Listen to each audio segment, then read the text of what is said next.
नमस्कार, मैं अजय साहू और आप देख रहे हैं शोरगुल टाइम।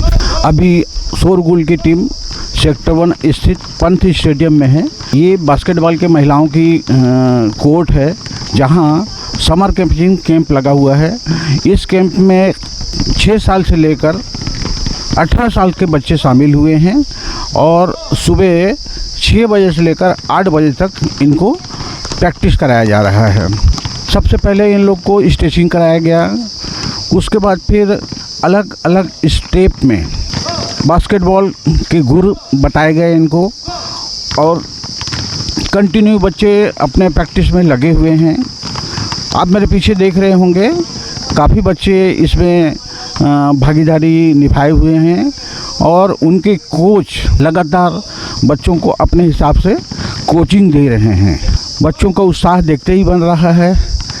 छोटे छोटे बच्चे भी कैंप लेकर सुबह से उठ के यहाँ पहुँचे हुए हैं। बच्चे लगातार प्रैक्टिस कर रहे हैं और हर साल समर कैंप का आयोजन इस ग्राउंड से होता है।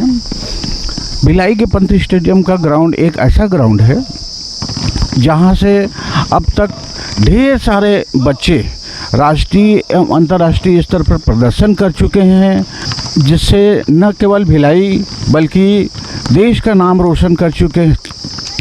कई मेडल लगा चुके हैं, कई बच्चों को अवार्ड मिला हुआ है, जिसके वजह से यहाँ से लगभग 150 से अधिक लड़कियों को जॉब मिला हुआ है। कोई रेलवे में जॉब कर रहे हैं तो कोई सेंट्रल गवर्नमेंट के विभिन्न विभागों में अपनी सेवाएं दे रहे हैं। अभी हम बच्चों के कोच और उनसे भी हम बात करेंगे। आपको सुनकर अच्छा लगेगा कि 6 साल के बच्चे भी सुबह 5 बजे उठकर 6 बजे तक ग्राउंड पर जा रहे हैं। उनके पेरेंट्स बाकायदा ग्राउंड में बच्चों को छोड़कर चले जाते हैं। फिर जैसे ही कैंप का समय ख़त्म होता है उसके बाद उनको लेने आ जाते हैं।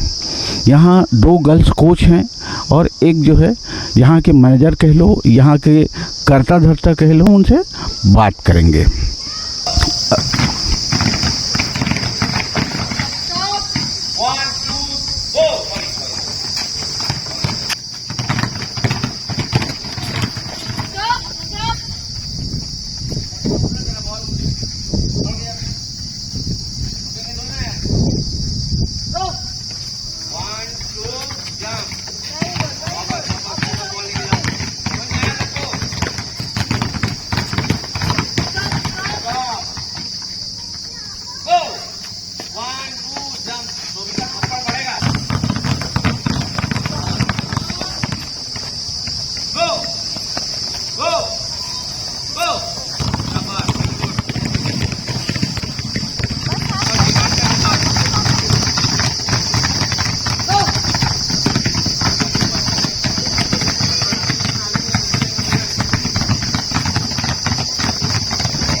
पूरा हाथ खोलेंगे सब, बढ़िया ऊपर तक जाना चाहिए हाथ।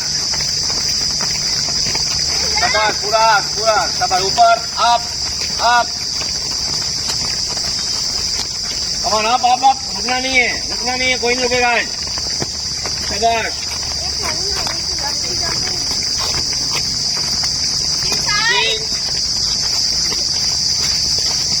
कमान, jump.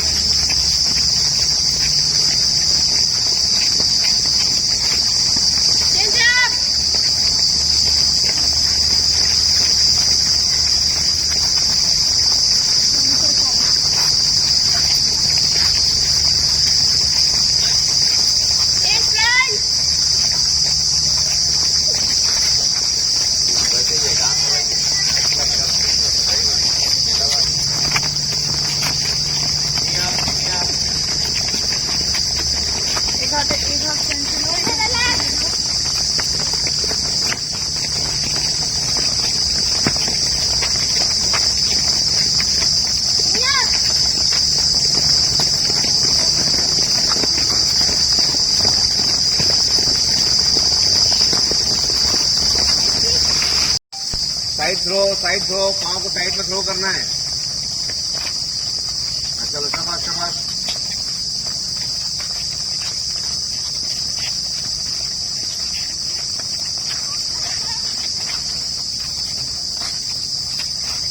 Direction change, one high jump, शाबाश। जंप जंप जंप जंप, जब तक बोल रहा हूँ, come on come on come on come on, jump jump jump jump jump jump jump jump jump jump jump, जितनी कर सकते हो जितनी लगा। शाबाश शाबाश शाबाश शाबाश। वापस आ जाओ वापस। बॉल पकड़ो, हाँ वापस वापस, शाबाश। सबसे पहले तो समर कैंप में और शोरगुल टाइम्स में आप लोग का स्वागत है। मैं ये समझने के लिए यहाँ आज पहुँचा हूँ कि समर कैंप कैसा चल रहा है, कितने बच्चे इसमें शामिल हुए हैं और आप लोग किस तरह से प्रैक्टिस दे रहे हैं, कितने घंटे की प्रैक्टिस चल रही है। तो सबसे पहले मैं आपसे बात करना चाहूँ। Good morning. ये समर कोचिंग कैंप भिलाई इस्पात संयंत्र द्वारा लगाया गया है। यहाँ पे टोटल बास्केटबॉल में 108 लड़कियाँ हैं समर कोचिंग कैंप में। जितनी भी लड़कियाँ हैं, 20 मई को ये समर कोचिंग कैंप स्टार्ट किया गया था। यहाँ पे मैं संस्कृति सिंह, मैं कोमल यादव, हम दोनों यहाँ पे समर कैंप कोचिंग दे रहे हैं। हमारे अंडर गर्ल्स में बहुत ज़्यादा अभी देखा जाए तो बहुत ज़्यादा लोग पार्टिसिपेट्स कर रहे हैं। गर्ल्स में बहुत ज़्यादा पार्टिसिपेंट्स है एज़ कम्पेयर बॉयज़ देखा जाए, क्योंकि हमारे यहाँ सज्जित सर, मैं और संस्कृति और एक और है कोच है, हम तीनों मिलके बहुत अच्छे से इन्हें कोचिंग देने की प्रयास कर रहे हैं। और आज हमारे यहाँ समर कैंप के कुछ बच्चे ऐसे भी हैं जो काफ़ी दूर दूर से आते हैं, बट वो डेली आ रहे हैं। डेली अपने 6 o'clock से 5:55 पे स्टार्ट होता है। 5:55 से लेके 7:30 तक के वो यहीं पे रहते हैं। उनको उसके बाद जब क्लासेस ख़त्म भी हो जाती है तो भी वो अपने बॉल्स के साथ ट्रिबल करते रहते हैं, खेलते रहते हैं। और इसी के अकॉर्डिंगली अभी समर कैंप चल रहा है हमारे यहाँ। और ये समर कैंप जो है कितने दिन का है, सुबह कितने बजे से शुरू होता है और कितने बजे तक चलता है ना? इस समर कैंप के दौरान आप लोग बच्चों को किस किस तरह से खेल की ट्रेनिंग दे रहे हैं, ये बताइए। समर कोचिंग कैंप सुबह 6 o'clock से स्टार्ट हो जाता है 7:58 o'clock तक। उसके बाद इसमें हम बच्चों को dribbling, exercise, running, ball skills, जितनी भी स्किल्स होती है सारी डेवलप कराते हैं बच्चे। इसके समर कोचिंग कैंप के द्वारा जो बच्चे सेलेक्ट होते हैं वो आगे जाके नेशनल, सब जूनियर, नेशनल यूथ चैम्पियनशिप में मेडल लाते हैं और आगे अपने करियर को, फ्यूचर को ब्राइट करते हैं। तो मेरा सबसे यही है कि ज़्यादा से ज़्यादा लोग समर कोचिंग कैंप में जितने भी बच्चे आए हैं सभी का फ्यूचर ब्राइट हो, सभी का अच्छा सिलेक्शन हो और हम लोग उनको जितनी भी अच्छी हो सके ट्रेनिंग दे सके। हम लोग भिलाई स्टील प्लांट द्वारा, हम लोग भी भिलाई स्टील प्लांट के प्लेयर हैं। एज अभी एट प्रेजेंट हम लोग कोच हैं। तो जितने भी प्लेयर हैं सभी को अच्छा ब्राइट फ्यूचर हो, इसके लिए शुभकामनाएं करते हैं। हम लोगों ने ऑलरेडी भिलाई स्टील प्लांट का नाम ऑलरेडी हर जगह है, क्योंकि ये एक ऐसा जगह है जहाँ पे हम लोग विदाउट एनी कॉस्ट, मीन्स यहाँ पे जितने बच्चे ट्रेनिंग कर रहे हैं उनसे कोई चार्जेस नहीं लिया जाता है। फ्री ऑफ कॉस्ट हम यहाँ पे ट्रेनिंग देते हैं। और इनकी ट्रेनिंग में हमें सबसे अच्छी बात ये कि बॉल, कोन्स, हर चीज़ की अवेलेबिलिटी, मतलब हर चीज़ यहाँ अवेलेबल होता है। ऐसी कोई ऐसी चीज़ें नहीं है जो हम इनको अवेलेबल नहीं कराते हैं। और ये एक चीज़ और है कि यहाँ पे जो भी बच्चे आज मेहनत कर रहे हैं, मतलब जो यहाँ पे अभी सेलेक्ट होंगे एट द लास्ट, उनको हम लोग फिर आगे और ट्रेनिंग करके उनको पार्टिसिपेट कराएंगे नेशनल में, और नेशनल फिर खेल के वो अपने मेडल्स भिलाई स्टील प्लांट्स के नाम और आगे बढ़ाएंगे। ऐसे हम लोग के प्रयास रहती है। आप देख रहे हैं हम पंच स्टेडियम में बास्केटबॉल ग्राउंड में है, जो भिलाई स्टील प्लांट का बास्केटबॉल ग्राउंड है गर्ल्स का। हमारे सामने अभी उनके कोच जो काफ़ी दिनों से बच्चों को कोचिंग दे रहे हैं, हम उनसे बात करेंगे। आप सजीत जी, आपका सबसे पहले तो शोरगुल टाइम्स में स्वागत है। आप बताएं समर कैंप में कैसा चल रहा है, कितने बच्चे शामिल हुए हैं, किस किस तरह की ट्रेनिंग बच्चों को दी जा रही है इस दौरान, कब से स्टार्ट हुआ है और कितने दिन का है, इस पूरे खेल के दौरान सुबह क्या क्या हम इनको ट्रेनिंग दे रहे हैं, इस बारे में बताइए। सर, सबसे पहले तो मैं शोरगुल टाइम्स को धन्यवाद देता हूं कि उन्होंने अपना कीमती समय दिया और आज हमारे बच्चों का और इस प्रबंधन, भिलाई इस्पात संयंत्र प्रबंधन द्वारा जो आयोजन किया गया 1 महीने का ये समर कोचिंग कैंप, उसके लिए उन्होंने एक अच्छा प्लेटफॉर्म तैयार किया है। मैं यह आपको जानकारी दूंगा इसके माध्यम से कि भिलाई इस्पात संयंत्र तकरीबन 70 के आसपास से चालू हुआ मेरे ख्याल से, तब से ये समर कोचिंग कैंप चल रहा है और आज इस बड़े मुकाम में जाके खड़ा हुआ है। पिछले 20 तारीख को इसी समर कोचिंग कैंप का उद्घाटन समारोह रहा, जिसमें तकरीबन 2000 बच्चों ने शामिल हुए। हमारा बास्केटबॉल भी उसमें था। यह आयोजन 10 मई से इसका रजिस्ट्रेशन स्टार्ट हो चुका है और अभी हमारे पास मेरे बास्केटबॉल ग्राउंड में गर्ल्स 137 गर्ल्स जो हैं सुबह 6 बजे से लेकर 7:30 पौने 8 बजे तक मेरे पास ट्रेनिंग लेती हैं। मेरे साथ मेरी 3 और कोचिंग करने वाली सीनियर गर्ल्स मैडम लोग भी हैं। और खेल समर कोचिंग कैंप से जो डिसिप्लिन हमको मिलता है वो एक खिलाड़ी के कीर्तिमान को ऊपर ले जाता है। तो मैं समझता हूँ कि खेल होना चाहिए और जिन पेरेंट्स लोगों ने भी अपने बच्चों को यहाँ भेजा है, मैं उनको भी धन्यवाद करता हूँ कि उनके अंदर ये अवेयरनेस है कि हमारे को बच्चे को ऐसे इवेंट में भेजना चाहिए। दादा मेरे को ये बताइए, एक लंबे समय से बास्केटबॉल की अपनी एक अलग पहचान भिलाई की है। अब तक कितने बच्चों ने यहाँ मेडल लिया हुआ है और अवार्ड किस तरह का अवार्ड छत्तीसगढ़ लेवल पे या नेशनल लेवल पे किस तरह का अवार्ड बच्चों को मिला हुआ है और कितने बच्चों को मिला हुआ है? मैं आपको एक जानकारी दे रहा हूँ, थोड़ा सा पीछे चलता हूँ।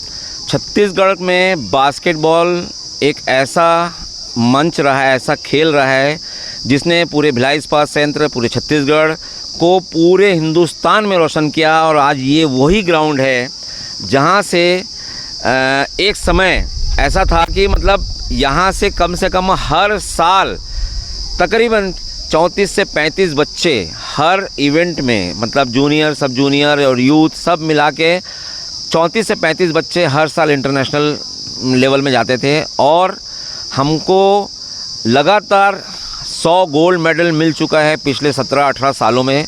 छत्तीसगढ़ राज्य को बने आज 23 साल होने जा रहा है। तो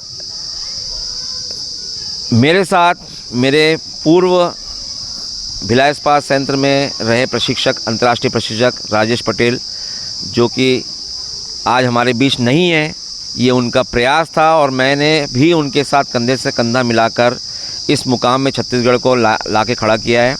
आज हमारे इस ग्राउंड से हिंदुस्तान के विभिन्न प्लेटफॉर्मों में, चाहे वो रेलवे हो, बैंक हो, सिविल सर्विसेज हो, ऐसे जगह में हमारी तकरीबन 200 बच्चे इस खेल को खेल के आज वो सरकारी नौकरियों को प्राप्त कर चुके हैं। दादा मैं एक चीज़ और जानना चाहूँगा कि पहले जिस ढंग से भिलाई स्टील प्लांट की सुविधाएं खेल को लेकर मिलती थी, अब जहाँ तक मेरी जानकारी है कि भिलाई इस्पात संयंत्र से उस तरह की खेल की सुविधाएं भी नहीं मिल रही है, ग्राउंडों का रखरखाव भी बराबर नहीं हो रहा है, जिससे बच्चों को खेल में कहीं न कहीं असुविधा हो रही है, परेशानी हो रही है। क्या सच में भिलाई स्टील प्लांट जो है ध्यान नहीं दे रहा है? बोले ऐसा नहीं है। देखिए, ऐसा तो नहीं है, ध्यान नहीं दे रहा होता तो शायद ये 2000 जो स्ट्रेंथ जो आपको उद्घाटन समारोह में दिखी और 134 बच्चे जो मेरे पास है वो नहीं आते। यहाँ हमको फ्री में बॉल मिलता है, फ्री में लाइट मिलती है। सबसे बड़ा चीज़ है लाइट। आप नगर निगम में कहीं पे भी दूसरे जगह में चले जाओ, किसी भी कोई प्राइवेट संस्था में भी अगर आप एक ग्राउंड बनाएंगे तो सबसे पहले आपके पास इस इतने बड़े इंफ्रास्ट्रक्चर को खड़ा करने की बात आती है कि फ्लोर कैसे बनेगा, लाइट कहाँ से आएगी, कोचेस कहाँ से आएंगे। तो मैनेजमेंट ने आज हम कोचेस लोगों को भी फ्री करके रखा है। उन्होंने हमको ड्यूटी दे के रखी कि दोनों टाइम आपको ग्राउंड जाना है, बच्चों को सिखाना है। तो मैनेजमेंट अपनी तरफ से जितना भी प्रयास करती है वो काफ़ी हद तक हमारे बच्चों के भविष्य, खेल के भविष्य के लिए काफ़ी अच्छा करती है। आगे भी हम उम्मीद करते हैं कि मैनेजमेंट हम लोग को इसी प्रकार अपनी सुविधाएं देती रहेंगी। छत्तीसगढ़ नहीं बनने से पहले कई तरह की परेशानियों से आप लोग को जूझना पड़ता था। मध्य प्रदेश था तो सरकार का भी उतना सहयोग नहीं मिल पा रहा था। अभी छत्तीसगढ़ बनने के बाद छत्तीसगढ़ गवर्नमेंट का खेलों के प्रति कितना गंभीरता है, क्या तरह की सुविधाएं छत्तीसगढ़ सरकार मिल रही है और आप लोग की अपेक्षा क्या है सरकार से? ये बात तो सही है कि छत्तीसगढ़ राज्य बनने के पहले अगर छत्तीसगढ़ में अगर खेल को किसी मुकाम में लाया है वो है भिलाई इस्पात संयंत्र, क्योंकि भिलाई इस्पात संयंत्र अपने आप में एक इतना बड़ा संस्था है जिसके पास इतनी क्षमता थी कि वो इतने बड़े स्टेडियम्स को और इतने सारे कोचेस को, इतने सारे खेल उपक्रम को और खेल के सामग्रियों को, बॉल को प्रोवाइड करा पाए। तो मेरे ख्याल से जब छत्तीसगढ़ राज्य बना उसके बाद हम धन्यवाद करते हैं उस समय जो सरकार बनी थी, उस सरकार ने धीरे धीरे हमारे मैनेजमेंट के साथ बात करके धीरे धीरे खेल को आगे बढ़ाना चालू किया। और बीच में जब बीजेपी की सरकार आई थी उस समय भी अच्छा बच्चों को नौकरी और ये सब उत्कृष्ट खिलाड़ी, खासकर छत्तीसगढ़ गवर्नमेंट ने एक बहुत अच्छा एक प्लेटफॉर्म दिया था कि जो राष्ट्रीय स्तर पे सीनियर राष्ट्रीय स्तर पे बच्चे जो मेडल लेके आते हैं, मेडल मतलब gold medal, silver medal, bronze medal, तो उनको एक उत्कृष्ट खिलाड़ियों की श्रेणी में रखा जाता था और उसके माध्यम से बच्चों को खेल में नौकरी, काफ़ी गेमों में नौकरी दिया गया। उसमें मेरा बास्केटबॉल भी शामिल है और भी नेटबॉल और जूडो और दूसरे गेम भी हैं, एथलेटिक्स। तो मैं अभी की सरकार से भी ये गुजारिश करता हूँ, उम्मीद करता हूँ कि ये सरकार भी ये जो क्रम चल रहा था खेल जगत में उत्कृष्ट खिलाड़ी का, उसके माध्यम से इन बच्चों को जो नौकरी मिल रही थी, उनका भविष्य बन रहा था, इस पे थोड़ा सा ये सरकार ध्यान दे। आज भी हमारे पास वो पोटेंशियल है, गेमों में वो क्षमता है कि हम छत्तीसगढ़ के नाम को ऊंचाई और बहुत सारी ऊंचाइयों में ले जा सकने का दम है हमारे पास। थोड़ा उत्साह की ज़रूरत है, वो हमें हमारी सरकार से अगर मिल जाए वो उत्साह, सिर्फ उनको नौकरी, उनको भविष्य दिख जाए कि हम खेलेंगे तो हमारा भविष्य नौकरी हमको मिलना ही मिलना है। तो देखिए, मैं खिलाड़ियों की तरफ से दावा करता हूँ कि खिलाड़ियों के अंदर वो स्फूर्ति आएगी, वो डेडिकेशन आएगा, उन लगाव आएगा, लगन आएगी, तो 100% वो मेडल लाएंगे और हमारा देश, हमारा छत्तीसगढ़ राज्य, हमारा भिलाई इस्पात संयंत्र, हम सब ऊंचाइयों को छुएंगे। दादा बहुत बहुत धन्यवाद आपका। आपने इतनी बास्केटबॉल कोच के होने के नाते समर कैंप को लेकर इतनी सारी जानकारी दी, यहाँ के एवार्डी बच्चों के बारे में बताया। मैं शोरगुल टाइम की ओर से आपका बहुत बहुत धन्यवाद। आपने अभी देखा कि बास्केटबॉल के कोच चक्रवर्ती दादा से हमारी बातचीत हो रही थी और काफ़ी सारी जानकारियाँ जो आज तक शायद हो सकता है आप लोगों को ना मालूम हो, लेकिन दादा ने सारी जानकारी यहाँ दी। आप देखें और इस चैनल को सब्सक्राइब करने के साथ इस वीडियो को लाइक करना ना भूलें। नमस्कार, धन्यवाद।